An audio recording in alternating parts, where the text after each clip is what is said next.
Hello viewers, আসসালামু আলাইকুম। আজকে আমি আপনাদের সাথে শেয়ার করব শিম আর আলুর পাতুরি। শীতকালে কখন শিম আসবে আর কখন আমি আলু পাতুরিটা খাবো, শিম আলুর পাতুরিটা, আমি শুধু সেই অপেক্ষায় থাকি। তো এর জন্য আমি নিয়েছি পেঁয়াজ কুচি, তারপরে আপনার নিয়েছি টমেটো, ধনেপাতা, মরিচ ও কিছু রসুন কুচি। এখানে আমি শিম পাতুরির জন্য শিমগুলোকে আস্তে আস্তে করে নিয়েছি আর আলুকে আমি মিডিয়াম সাইজের আলুকে এইভাবে কেটে নিয়েছি। তো চলুন শুরু করা যাক শিম আলুর পাতুরি। পাতুরির জন্য আমি চুলায় কড়াই বসিয়ে দিয়েছি। এখন আমি এর মধ্যে দিয়ে দিব তেল, পরিমাণ মতো তেল। তেলটা গরম হয়ে আসলে আমি এর মধ্যে পেঁয়াজ কুচিগুলো দিয়ে দিব। দেখতেই পাচ্ছেন আমার তেলটা গরম হয়ে এসেছে। তো এখন আমি এর মধ্যে আমার পেঁয়াজ কুচি আর রসুন কুচিগুলোকে অ্যাড করব।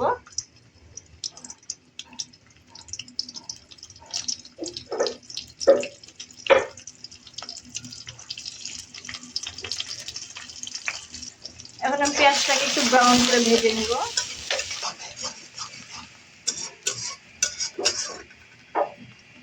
তো আমার পেঁয়াজটা দেখতেই পাচ্ছেন হালকা ব্রাউন হয়ে এসেছে। এখন আমি এর মধ্যে দিয়ে দিব 1 চা চামচের মতো আদা বাটা, রসুন বাটা,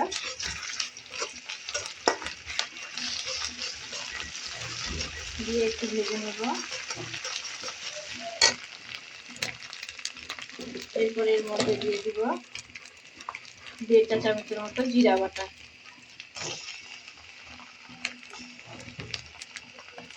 এখন এটাকে একটু ভেজে নেব।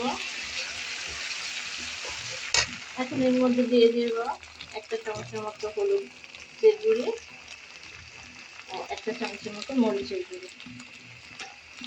এখন এটা একটু সময় ভেজে নেব।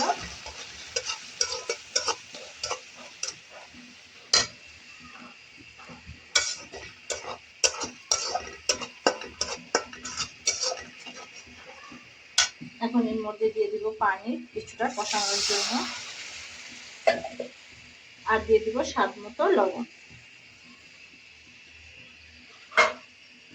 এখন আমি এটাকে কষানোর জন্য রেখে দিব। দেখতেই পাচ্ছেন আমার মশলাটা কষানো হয়ে গেছে, কতটা সুন্দর কালার হয়েছে। এখন আমি এটাকে আরো 1 মিনিটের মতো ভাজা ভাজা করব।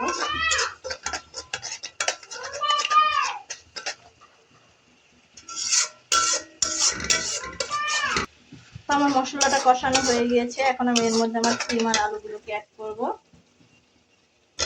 শীতের সিজনে এই খাবারটা আমার খুবই পছন্দের, আপনারা চাইলে ট্রাই করতে পারেন। আমার 1.5 বছরের মেয়ে মারিয়াম আমাকে ডাকছে, ও খুবই দুষ্ট। এখন আমি এটাকে ভালো করে কষিয়ে নিব।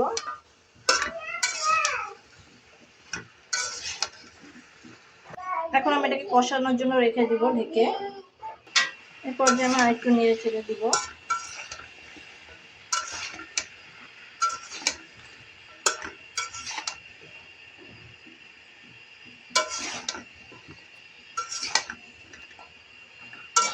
না আমি খাবারে বেশি মশলা পছন্দ করি না কম, খাবারে যদি মশলাটা মানে মিডিয়াম থাকে তাহলে এই খাবারটা বেশি মজার হয়।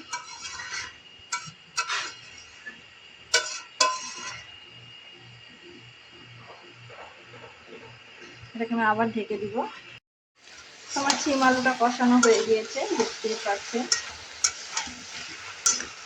তেল ছেড়ে দিয়েছে। আমি এর মাঝে এটাকে আরো 2-3 বার নেড়ে দিয়েছি, নেড়ে সুন্দর করে ঢেকে দিয়েছিলাম। তো এই পর্যায়ে আমি এটার মধ্যে পানি দিয়ে দিব। এটার মধ্যে আমি এখন পরিমাণ মতো পানি দিয়ে দিব।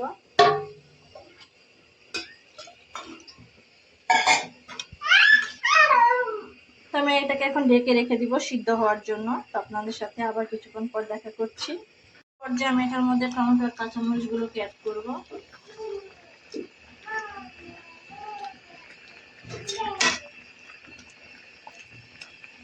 এখন আমি এটাকে সুন্দর করে ঢেকে দিব।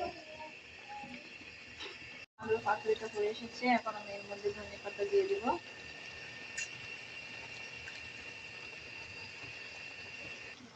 আমার শিম আলুর পাতুরি হয়ে গিয়েছে। এখন আমি এটাকে নামিয়ে নিব। দেখতেই পাচ্ছেন এটা দেখতে কতটা সুন্দর হয়েছে। তো আজ এই পর্যন্তই, আবার দেখা হবে অন্য কোনো ভিডিওতে। যদি আপনাদের আমার ভিডিওটি ভালো লেগে থাকে তাহলে অবশ্যই সাবস্ক্রাইব করবেন। আসসালামু আলাইকুম।